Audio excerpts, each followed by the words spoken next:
बिस्मिल्लाहिर्रहमानिर्रहीम।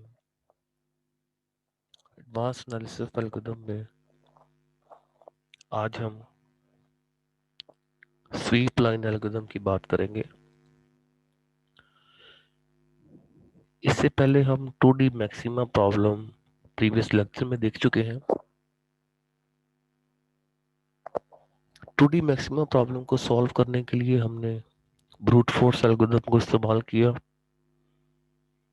और उसकी time complexity theta N square या big O of N square हमने डिटरमिन की। Now the question is, can we do better to solve the same problem 2D maxima? क्या हमारे पास कोई ऐसा एल्गोरिथम है जिसको यूज करते हुए हम थीटा एन स्क्वायर से कोई बेहतर टर्म फाइंड आउट कर सके या एग्जीक्यूशन टाइम को हम कम कर सके?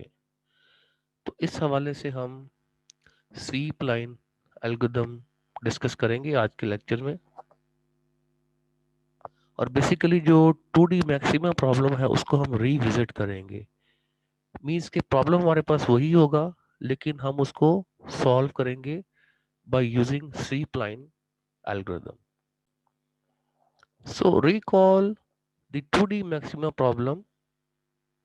Let a point P in two-dimensional space be given by the integer coordinates P is equal to P dot X and P dot Y. Same problem है जो हम ऑलरेडी डिस्कस कर चुके हैं। इस हवाले से हम इसकी डिस्क्रिप्शन जरा रिकॉल कर लेते हैं। जैसा कि हमने प्रीवियस लेक्चर में भी कहा, ए point P is said to be dominated by the point Q if P dot X is less than equal to Q dot X and P dot Y is less than equal to Q dot Y. Given a set of n points, P is equal to P1, P2 up to Pn in 2D space, a point is said to be maximal if it is not dominated by another point P. तो last lecture में हमने कहा था कि एक point P let suppose अगर हम claim कर रहे हैं कि वो मैक्सिमल है तो इसका मतलब ये है कि उसको किसी भी दूसरे पॉइंट ने डोमिनेट नहीं किया।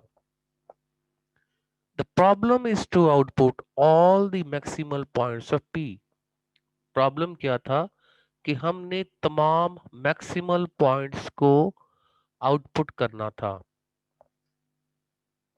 मींस के वो तमाम पॉइंट जो कि अदर पॉइंट्स को डोमिनेट करने के बाद हासिल होंगे लेकिन डेफिनेटली वो एक दूसरे को डोमिनेट नहीं कर रहे होंगे।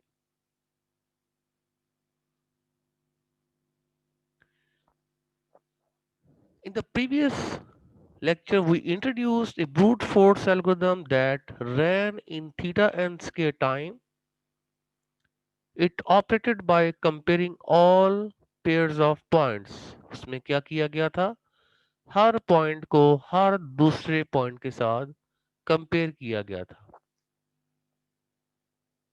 Now the question is there is an approach that is significantly better? Again देखें, हमने थीटा एन स्क्वायर एक इसकी टर्म फाइंड आउट की। नाउ द क्वेश्चन इज कि क्या हम इस एन स्क्वायर टर्म को रिड्यूस कर सकते हैं किसी तरीके से? इंपॉर्टेंटली हमने इस चीज को अब डिस्कस करना है।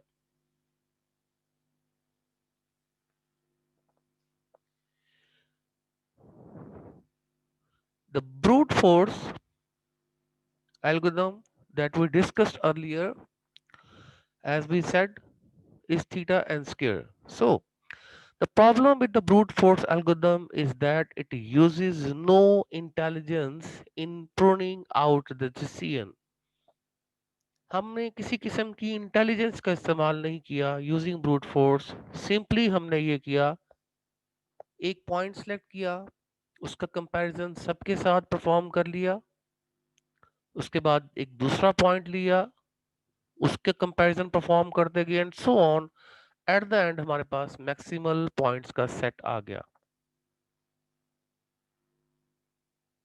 For example, once we know that a point Pi is dominated by another point Pj, we don't need to use Pi for eliminating other points. अच्छा, इसमें हम कहना ये चाह रहे हैं कि अगर एक आइट्रेशन में हमें ये पता चल गया कि पी आई डोमिनेट हो चुका है, तो अब पी आई को किसी पी जे को डोमिनेट करने के लिए हमें यूज नहीं करना चाहिए, जैसा कि ब्रूट फोर्स में किया जा रहा था. This follows from the fact that the dominance relation is transitive. For example, if the pj dominates the pi and the pi dominates the ph, then the pj also dominates ph. pi is not needed. इसको आप कुछ इस तरीके से समझ लें.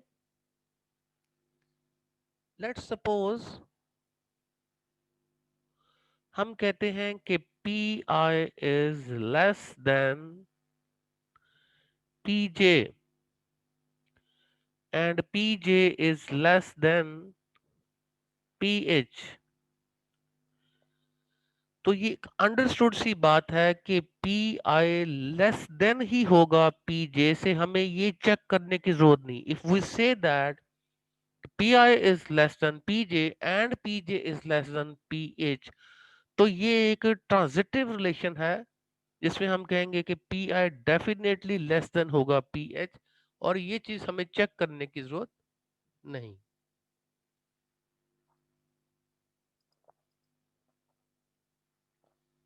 तो इसके लिए अब हम जो प्लेन स्वीप एल्गोरिथम यूज करेंगे, इसकी डिस्क्रिप्शन जरा देख लेते हैं. When the SVEEP line reaches the rightmost point,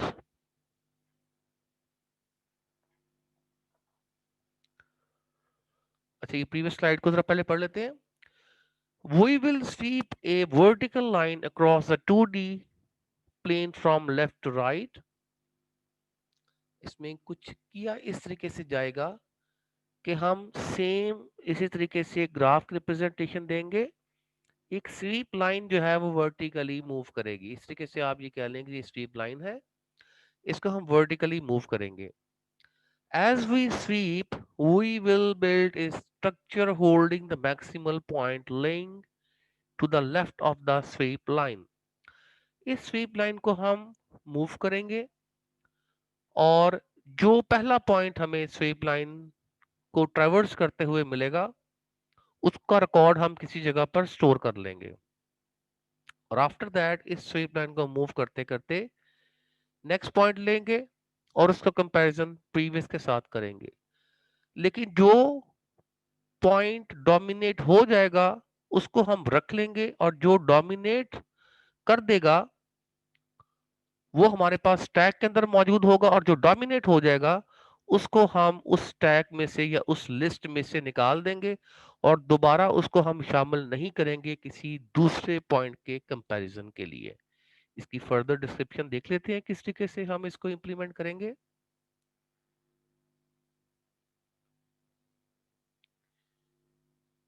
When the sweep line reaches the rightmost point of P, we will have the complete set of maximal point. यानी कि जैसे ही वो वर्टिकल लाइन मूव करते करते राइट मोस्ट पे पहुंच जाएगी, हमारे पास मैक्सिमल पॉइंट का सेट आ जाएगा. This approach of solving geometric problem is called the plane sweep. इसको हम प्लेन स्वीप कहते हैं. इसके भी हम मैथमेटिकल डिस्क्रिप्शन भी देख लेंगे और ग्राफिकल रिप्रेजेंटेशन भी देख लेंगे. इस एल्गोरिथम में फर्स्ट ऑफ ऑल हम क्या करेंगे, store the existing maximal point in the list. The point that Pi dominates will appear at the end of the list because the points are sorted by x coordinate.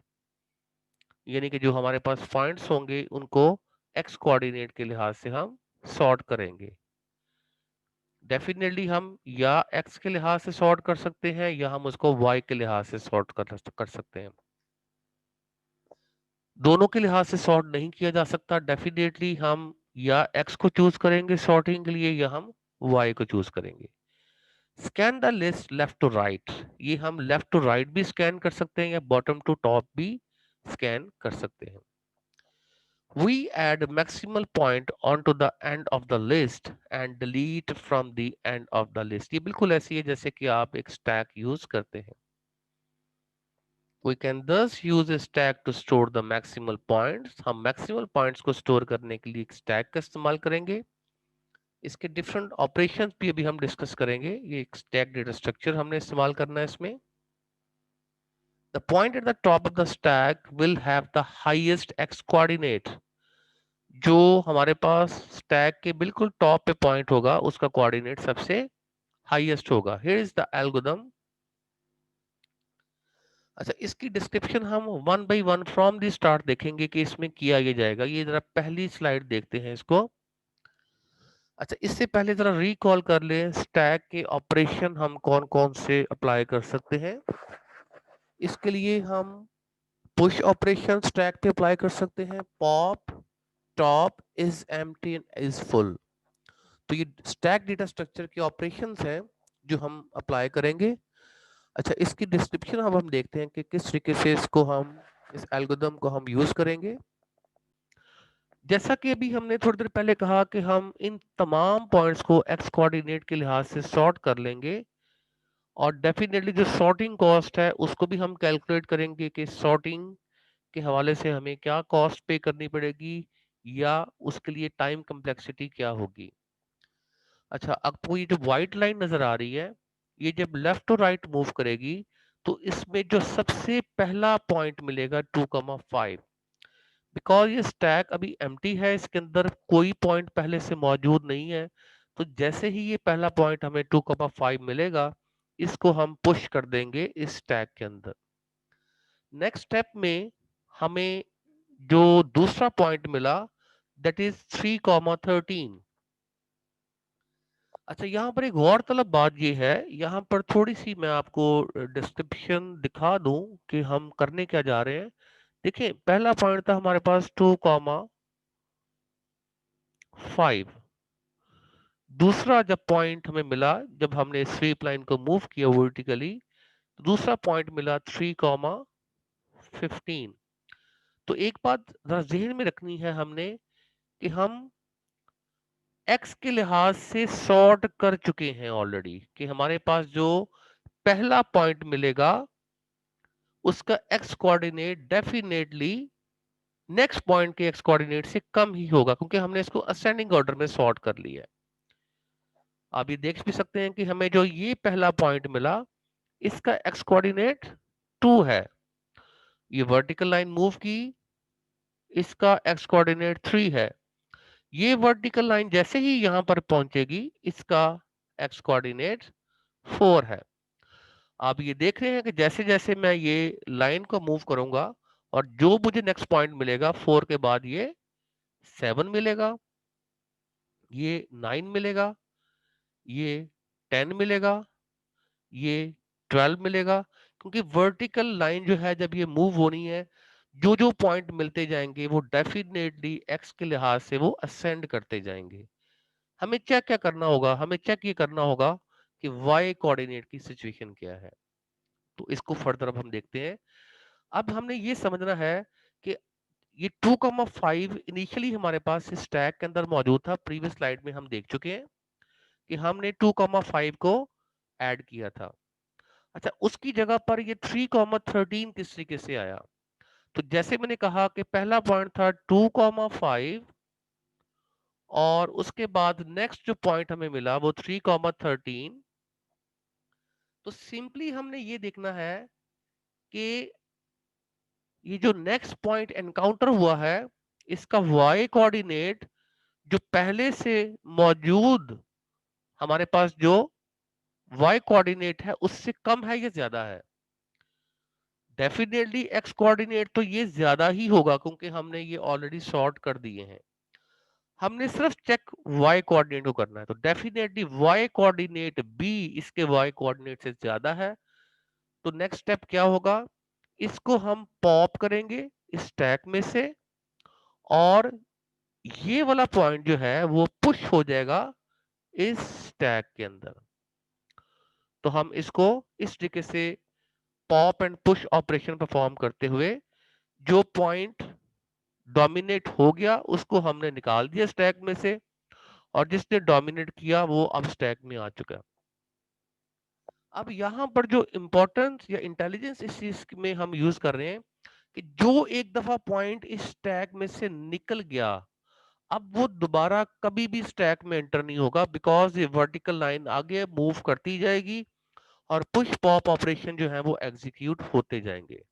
अच्छा, इसकी working अब हम completely देख लेते हैं किस तरीके से ये वर्क होगा। अगले स्टेप पे देखें, हमारे पास 3,13 आ चुका है, उसके बाद 4,11 आ चुका है, और 5,1 आ चुका है, और हमारी लाइन इस जगह तक पहुंच चुकी है। तो जरा गौर कीजिएगा, जैसे हमें यहां से हम आगे मूव किए, हमें ये पॉइंट मिला, तो इसमें हमने सिर्फ और सिर्फ y कोऑर्डिनेट को चेक करना था। y कोऑर्डिनेट ज्यादा था इसके y कोऑर्डिनेट से, तो इसको हमने पॉप करते हुए 3,13 को पुश कर दिया। अच्छा, जरा नेक्स्ट इंटरेस्टिंग चीज देखते हैं। अब हमारे पास स्टैक के अंदर मौजूद है 3,13। मैं वो सिचुएशन जरा दोबारा लेके आता हूं जिसमें हमने 3,13 को ऐड कर दिया था स्टैक के अंदर। नेक्स्ट जो पॉइंट मिला वो 4,11 मिला। तो 4,11 के हवाले से हमने ऑलरेडी ये देख चुके हैं कि जो भी नेक्स्ट पॉइंट मिलेगा उसका एक्स कोऑर्डिनेट इसके मुकाबले में ज्यादा ही होगा। लेकिन डेफिनेटली हमने जब नेक्स्ट इसकी वाई की डिस्क्रिप्शन देखी, तो ये 13 वैल्यू थी, तो ये 11 थी। तो इसका मतलब ये हुआ कि इस पॉइंट का वाई कोऑर्डिनेट ज्यादा नहीं है इसके वाई कोऑर्डिनेट से। लेट्स सपोज अगर इसका वाई कोऑर्डिनेट भी ज्यादा होता, एक्स तो ऑलरेडी ज्यादा है, और अगर वाई कोऑर्डिनेट की वैल्यू भी ज्यादा होती, तो हम इसको पॉप करते हुए 3,13 को पुश कर देते 4,11 को। नाउ अब सिचुएशन ये है कि 11 is less then 13 but 4 is greater than 3, सो 4,11 भी पुश हो जाएगा हमारी स्टैक के अंदर। इसी तरीके से सिचुएशन चली आगे, हमें जो नेक्स्ट पॉइंट मिला वो मिला 5,1। अब वो 5,1 में डेफिनेटली एक्स की वैल्यू इस 4 से तो ज्यादा ही होनी है, जो कि हम ऑलरेडी देखें सॉर्टेड कर चुके हैं। लेकिन हमें जो y की वैल्यू मिल रही है ये 1 है, और जो ऑलरेडी हमारे पास जो पॉइंट मौजूद है उसमें वैल्यू 11 है। सो ये वाला पॉइंट भी पुश हो जाएगा इस टैग के अंदर। अच्छा, उसके बाद नेक्स्ट जब हमने यहां से लाइन को फर्दर आगे मूव किया, हमें जो नेक्स्ट पॉइंट मिला वो मिला 7,7। ये नेक्स्ट पॉइंट हमें मिला। तो 7,7 के हवाले से अब देखें, जरा एक्स कोऑर्डिनेट तो हमने कंसीडर नहीं करना, लेकिन हमें पता है कि इसका एक्स कोऑर्डिनेट इसके एक्स कोऑर्डिनेट से डेफिनेटली ज्यादा है। हमें चेक क्या करना है, हमें सिर्फ चेक करना है वाई कोऑर्डिनेट की वैल्यू को। तो वाई कोऑर्डिनेट की वैल्यू 7 है, और जो ऑलरेडी टॉप पे जो पॉइंट मौजूद है उसकी वैल्यू 1 है। तो क्या होगा, इसको हम पॉप करेंगे और इसकी जगह पर 7,7 आ जाएगा। लेकिन इसके आने से पहले हम इसका कंपैरिजन इसको पॉप करने के बाद नेक्स्ट के साथ भी करेंगे, लेकिन ये नेक्स्ट वाले पॉइंट को पॉप नहीं करेगा, बिकॉज इसका y कोऑर्डिनेट कम है इसके y कोऑर्डिनेट से। सो 7,7 जो है ये हमारे पास स्टैक का हिस्सा बन जाएगा 5,1 को पॉप करने के बाद। ये सिचुएशन अब हम नेक्स्ट इसकी देख लेते हैं जो हमारे पास सिचुएशन बनी।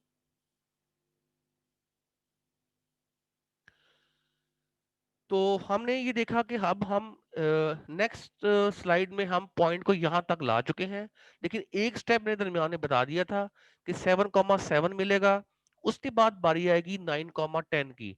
तो देखें 9,10 ने 7,7 को पॉप किया और ये पुश हो गया, लेकिन अभी भी 4,11 मौजूद है, और इसकी वजह क्या है कि इसका y कोऑर्डिनेट कम है इसके y कोऑर्डिनेट से। अच्छा, उसके बाद नेक्स्ट हम आगे जैसे ही मूव करेंगे, हमें जो नेक्स्ट पॉइंट मिलेगा वो 10,5 मिलेगा। तो 10,5 भी ऐड हो जाएगा इस टैग के अंदर, बिकॉज इसका जो y कोऑर्डिनेट है इस मौजूदा जो टॉप की एलिमेंट है इसके y कोऑर्डिनेट से कम है। यानी कि डेफिनेटली x तो ज्यादा है, लेकिन y ज्यादा ना होने की वजह से ये इसको पॉप नहीं करेगा इस एलिमेंट को, बल्कि खुद पुश हो जाएगा इस टैग के अंदर। अच्छा, अगली सिचुएशन में देखें, ये जब 12,12 आया तो सिचुएशन क्या बनी। तो जरा यहाँ पे रहिएगा, हम वापस इस स्टेज पे चलते हैं। तो मैंने यहाँ तक आपको जो एग्जाम्पल दी थी इसमें हमने ये कहा था, क्योंकि इसमें सारे स्टेप नहीं दिखाए गए, चंद एक स्टेप दिखाए गए हैं, बाकी स्टेप हम इसके खुद परफॉर्म कर सकते हैं। अच्छा, तो गौर कीजिएगा, अभी लाइन हमारी है 9,10 पे, हमने ये जैसे ही स्वीप लाइन आगे मूव की तो ये 10,5 इस जगह पर आ जाएगा। 10,5 जो है वो इस पोजीशन पे आ जाएगा, ठीक है। और उसके बाद जैसे ही ये लाइन मूव करते करते इस जगह पर ये लाइन पहुंची, तो अब जरा गौर करें, अब हमारे पास जो नेक्स्ट पॉइंट मिला है वो 12,12 मिला है। इसको बहुत तवज्जो के साथ देखिएगा कि अब यहां पर होने क्या जा रहा है। तो x तो डेफिनेटली इस x से ज्यादा है, लेकिन y भी ज्यादा है, तो ये निकलेगा और इसका कंपैरिजन अब किया जाएगा नेक्स्ट के साथ। तो देखें, y कोऑर्डिनेट 12 है, इसका y कोऑर्डिनेट 10 है, तो ये इसको भी पुश पॉप करेगा और कंपैरिजन करेगा नेक्स्ट के साथ 4,11 के साथ। इसका भी y कोऑर्डिनेट इसके y कोऑर्डिनेट से ज्यादा है, तो ये क्या हो जाएगा, ये भी पॉप हो जाएगा और इसका कंपैरिजन होगा 3,13 के साथ। लेकिन यहां पर देखें क्या हुआ, यहां पर 12 जो है वो 13 के मुकाबले में कम है, तो इसका मतलब है 3,13 के साथ 12,12 भी ऐड हो जाएगा, बाकी सारे के सारे पॉप हो जाएंगे। और इसमें जो इंटेलिजेंस हम यूज कर रहे हैं, once element is popped from the stack it will never enter into the stack again, वो दोबारा कभी भी स्टैक में शामिल नहीं होगा। जबकि ब्रूट फोर्स में जो हम कर रहे थे वो हम हर दफा कंपैरिजन परफॉर्म कर रहे थे जब भी एक नया पॉइंट लिया जाता था। होपफुली ये चीज अंडरस्टैंड हुई होगी आपको। आगे चलते हैं जरा। तो अब ये वो सिचुएशन है जहां तक मैंने अभी आपको ट्रैवर्स करके दिखाया, ड्राई रन करके दिखाया। उसके बाद ये चीजें काफी हद तक समझ में आ चुकी होंगी। अब देखें, जैसे ही हमें नेक्स्ट पॉइंट मिला तो अच्छा, ये कुछ स्लाइड्स कुछ आगे पीछे हैं। ये वाली पहली सिचुएशन ये थी, अगली सिचुएशन में 3,13 आ गया, 4,11 आ गया, ये स्टेप बाय स्टेप अब आपको नजर आ रहा है। 5,1 आ गया, 7,7 आ गया, ये वो सारी ट्रैवर्सिंग है जो मैं आपको दिखा चुका हूँ। तो देखिए 7,7 के बाद जब इसको निकाला गया तो हमने इसको 9,10 को ऐड कर दिया, क्योंकि दोनों कोऑर्डिनेट एक्स और वाई ज्यादा थे 7,7 के मुकाबले में। तो इसके बाद नेक्स्ट जो स्टेप्स हैं वो हम ऑलरेडी सारे देख चुके हैं। और एट द एंड हमारे पास जो स्टैक बनेगी, उस स्टैक की फाइनल सिचुएशन हम देख लेते हैं। वो फाइनल सिचुएशन हमारे पास क्या होगी, and that will be the final situation of our stack, जिसमें हमारे पास 3,13 है, 12,12 है, 14,10 है और 15,7। और हमने कहा था कि once the vertical line will reach to the right most side of the graph, हमारी ट्रैवर्सिंग कंप्लीट हो जाएगी और हमारे पास मैक्सिमल पॉइंट्स का सेट आएगा। अब यहाँ पर मेरी एक सजेशन आप लोगों से ये है कि इन्हीं तमाम पॉइंट्स को स्टैक बनाकर खुद हाथ से इसको ट्रैवर्स करके देखें और वन बाय वन इसकी ग्राफिकल रिप्रेजेंटेशन देखें वो किस तरीके से होगी। होपफुली ये एल्गोरिथम काफी हद तक अंडरस्टैंड हो जाएगा। अब इस एल्गोरिथम की हम जो कोडिंग सूडो कोड वाला पार्ट है उसको जरा डिस्कस कर लेते हैं। इंतहाई आसान है। हमारे पास इसमें एक प्रोसीजर लिखा गया है। इस प्रोसीजर के अंदर हमने प्लेन स्वीप नाम का एक प्रोसीजर लिखा है, प्लेन स्वीप मैक्सिमा के नाम का। और उसमें जो इनपुट है हमारे पास आर्गुमेंट्स है वो ही एन और P1 to N, वो तमाम पॉइंट्स। अच्छा, जैसा कि हम कह चुके हैं कि हम P को सॉर्ट करेंगे। P मींस कि P के अंदर जितने भी पॉइंट्स हैं उनको हम X के लिहाज से सॉर्ट कर लेंगे। और स्टैक एस हमने एक बनाई है, इसके अंदर हमारे पास एक इनर लूप आउटर लूप चल रही है जिसकी वैल्यू 1 टू एन टाइम चलेगी। और इनर लूप के अंदर जो हमारे पास वाइल लूप है उसमें अब हमारे पास ये कंडीशंस जो है वो हमारे जो फंक्शंस हैं स्टैक के वो एग्जीक्यूट हो रहे हैं कि while s dot not empty, कि अगर स्टैक एम्प्टी नहीं, and s dot top dot Y.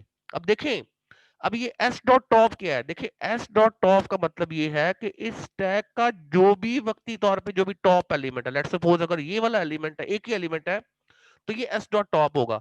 उसका कंपैरिजन किसके साथ किया जाएगा, उसका कंपैरिजन किया जाएगा जो भी नेक्स्ट पॉइंट हमें मिल रहा है उसके वाई कोऑर्डिनेट के साथ, क्योंकि हम ऑलरेडी कह चुके हैं हमारी जो स्टैक है ये एक्स के लिहाज से सॉर्टेड है।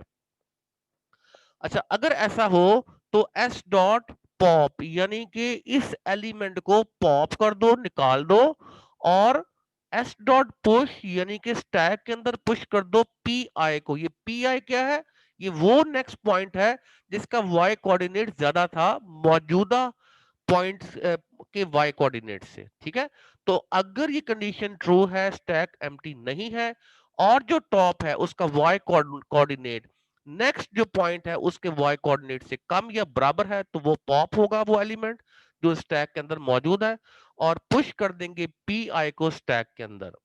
और उसके बाद हम नेक्स्ट पॉइंट की जानब चलेंगे।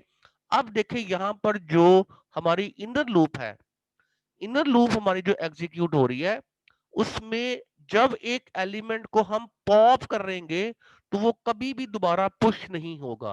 According to our inner loop उसको दोबारा हम कभी भी पुश नहीं करेंगे।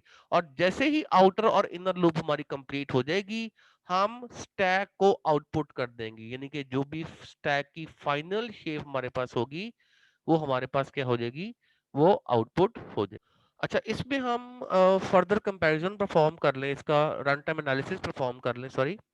तो इसमें हम अब ये देखेंगे फर्स्ट ऑफ ऑल कि जो सॉर्टिंग की जो कॉस्ट है वो अगर हम एक बेस्ट सॉर्टिंग एल्गोरिथम यूज करेंगे तो वो theta n log n use करेंगे, इसकी कॉस्ट होगी। जैसे कि मर्ज सॉर्ट है या क्विक सॉर्ट है, ये थीटा एन लॉग एन हमें प्रोवाइड करता है। अच्छा, हमारी जो आउटर लूप है, फॉर लूप है, ये एन टाइम एग्जीक्यूट होनी है आउटर लूप ने, और जो इनर वाइल लूप है ये n minus one time execute होगी।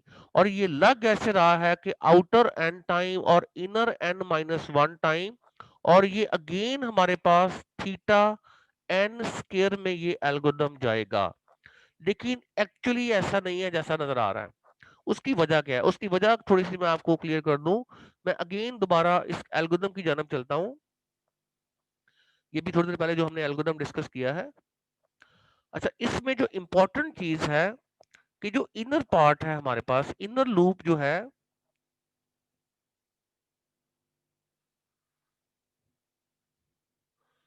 ये वाला पार्ट, ये वाला हिस्सा entire course of algorithm total and time चलेगा, यानी कि जैसे ही टोटल एग्जीक्यूशन इस एल्गोरिथम की हो जाएगी, यानी कि आउटर एंड टाइम चलने के बाद जब हम टोटल इनर की एग्जीक्यूशन चेक करेंगे, ये एन से ज्यादा नहीं रहेंगी। इसकी लॉजिकली वजह क्या है, देखिए जितने एलिमेंट हमने इस टैग के अंदर पुश किए, इज इट पॉसिबल कि उससे ज्यादा हम पॉप कर सके? The answer is no. इसका मतलब है जितने भी पुश पॉप ऑपरेशन इसमें एग्जीक्यूट होंगे ये टोटल एन होंगे in the entire course of algorithm. इसका मतलब है आउटर लूप एन टाइम चलेगी और inner loop in total N time चलेगी। इन टोटल का मतलब है जब ये पूरा का पूरा एल्गोरिथम एग्जीक्यूट हो जाएगा तो inner loop in total N time चलेगी। तो ये वाला पार्ट जो हमारे पास टाइम कम्प्लेक्सिटी प्रोवाइड करेगा वो प्रोवाइड करेगा n plus n which is 2n। अच्छा, इसके साथ आप ये इसकी एन लॉग एन जो सॉर्टिंग की जो है वो कॉस्ट ऐड कर दें। एन लॉग एन ये है सॉर्टिंग की कॉस्ट, यानी कि डेफिनेटली जब हम इसको एक्स के लिहाज से सॉर्ट कर रहे हैं तो हमें क्या करना है, इसकी कॉस्ट भी अप्लाई करनी है। और इसमें जब हम 2n ऐड करेंगे तो इसकी जो डोमिनेटिंग टर्म आएगी वो n log n ही आएगी। ये हमारे पास n log n ही आएगी जो इसकी डोमिनेटिंग टर्म कहलाएगी।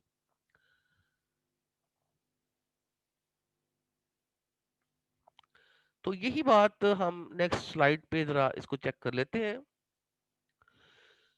We pop an element of the stack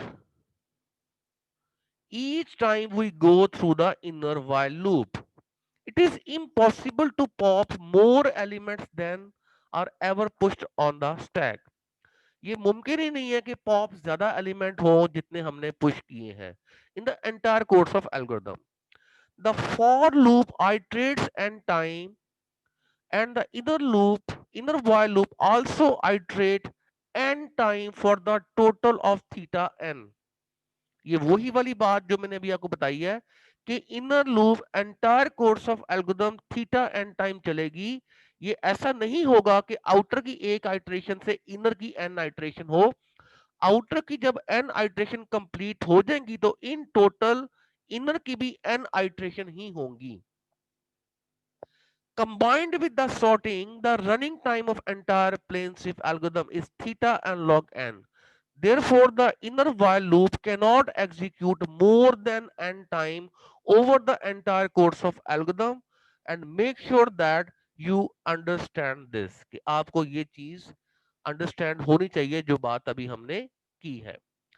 तो जरा हम अगर कंपैरिजन परफॉर्म करें ब्रूट फोर्स का प्लेन स्वीप के साथ, इसकी अगर हम रेशियो निकालें तो आप देख सकते हैं हमारे पास जो ब्रूट फोर्स था वो एन स्केयर आया था और जो हमारे पास स्वीप लाइन आया है वो एन लॉग एन आया है.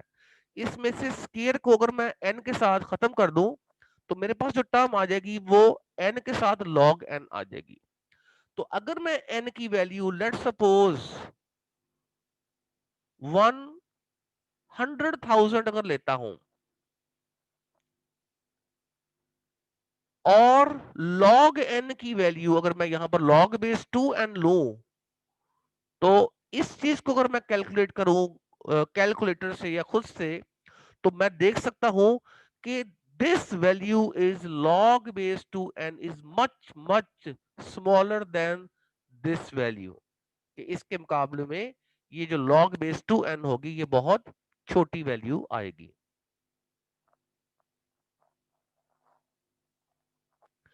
और यही कंपैरिजन यहां पे दिखाया गया कि अगर n की वैल्यू 7 है, अगर सॉरी n की वैल्यू 100 है तो log n की वैल्यू 7 होगी. इसी तरीके से 1000 के साथ log n की वैल्यू 10 होगी, 10,000 के साथ 13 होगी. तो यू कैन से दैट कि कितना ज्यादा डिफरेंस होगा n और log n के एग्जीक्यूशन में. For n is equal to this, if plane sweep takes 1 second, the brute force will take about 14 hours to execute. तो यहां पर हम देख सकते हैं कि सिग्निफिकेंटली प्लेन स्वीप एल्गोरिथम कितना बेहतर एग्जीक्यूशन टाइम प्रोवाइड करेगा as compare to the brute force algorithm. Hopefully ये चीज अंडरस्टैंड होगी होगी आपको.